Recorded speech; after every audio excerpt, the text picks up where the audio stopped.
Trey, obviously, any kind of in-season injury is probably difficult, but for yours that kind of required a procedure. How hard was it to kind of get past that, or mentally and just physically?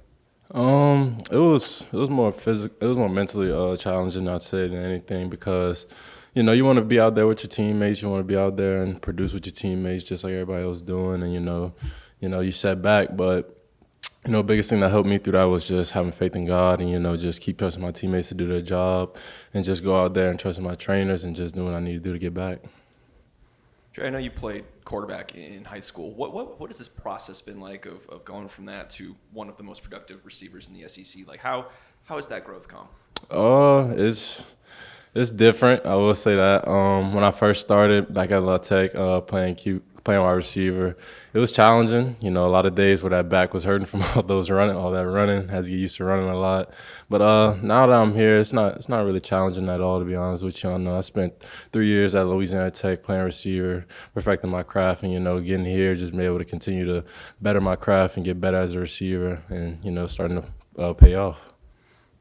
Hey, just looking at the Georgia defense, it's what y'all see in the secondary in game film. I'm sorry, you can say that again? Oh yeah, it's what y'all see in the secondary Georgia in game film. They have really good safeties. They're secondary, and they have really good players on the outside as well. A lot of good. They have a pretty good nickel, some pretty good sized corners, and they have two really, really good safeties that we're scouting up and everything. But we got good players too, so we just gonna go out there, line that ball up, and see who come out on top. On Sunday, Lane was just talking about just when you were entering the portal and you were coming in on your visit, just throughout that whole process, talking about how unique that was. Kind of, if you don't mind reminding us, kind of share your kind of perspective of that, just going in through the portal and just ultimately choosing to come here. When I first decided to go into the portal, I wanted to go somewhere where the style of offense was sort of similar in the air raid offense, and coming here it's pretty similar. I wanted to go somewhere they had an established quarterback. Well, we definitely have one here in Jackson Dart, and I also wanted to go somewhere where they're going to compete every single year. And I mean, here with Coach Kiffin, they've been competing every single year under him, and with his coaching style and the way he coaches in his entire offense, that's something I want to be a part of, and that's pretty much how it went. He told me whenever I called him, he was like, "You want to come here and be a first-round talent?" I would, and I told him, "Hell yeah." Trey, did you expect? I mean, obviously, I'm sure you have a certain degree of self-belief, but did you expect this from yourself? What you've been able to do? If I'm being honest, yes. I've always had having real good self-confidence in myself. One thing I've learned from my family, especially my mom and my dad, is to always have the utmost confidence in yourself, because, end of the day, it might not be from everybody else, but as long as you believe in yourself, you can do whatever it is that you set yourself to do.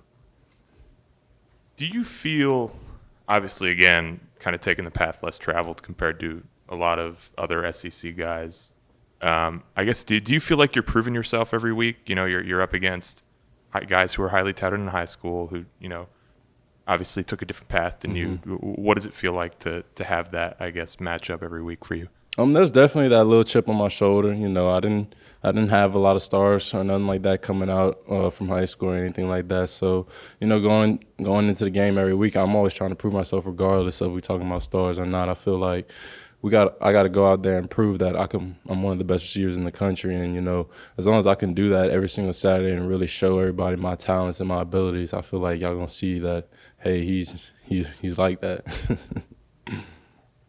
We probably saw about like 3 one-handed catches on Saturday. Is that something you practice? Oh, most definitely. Yeah, that's not something you just go up there and do.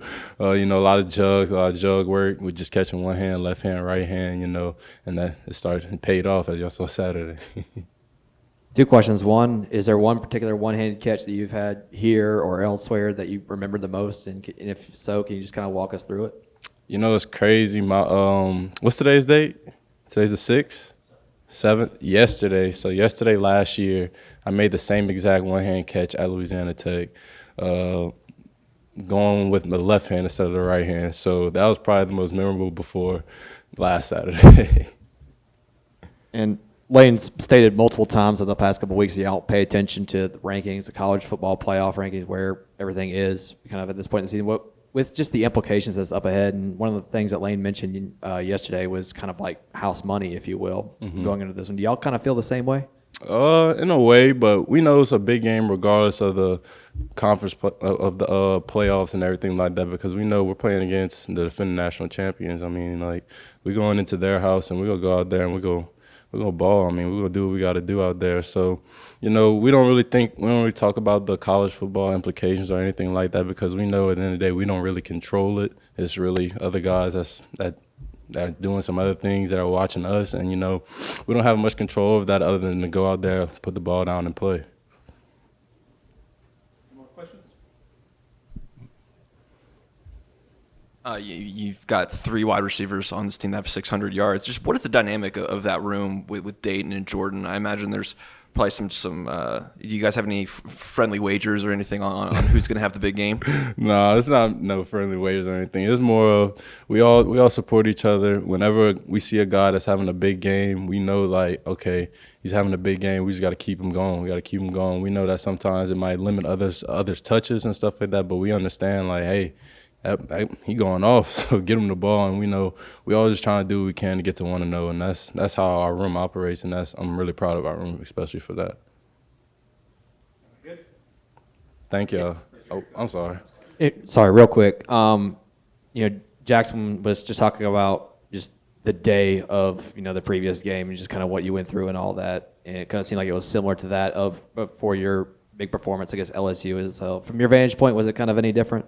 I wouldn't say so. I mean, I just woke up, just went on by my day, try to keep the same routine, try to get the same breakfast, try to do the same little stretches.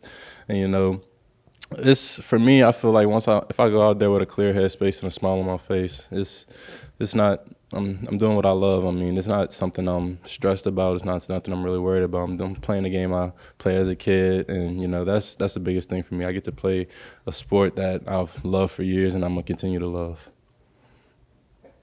Thank you.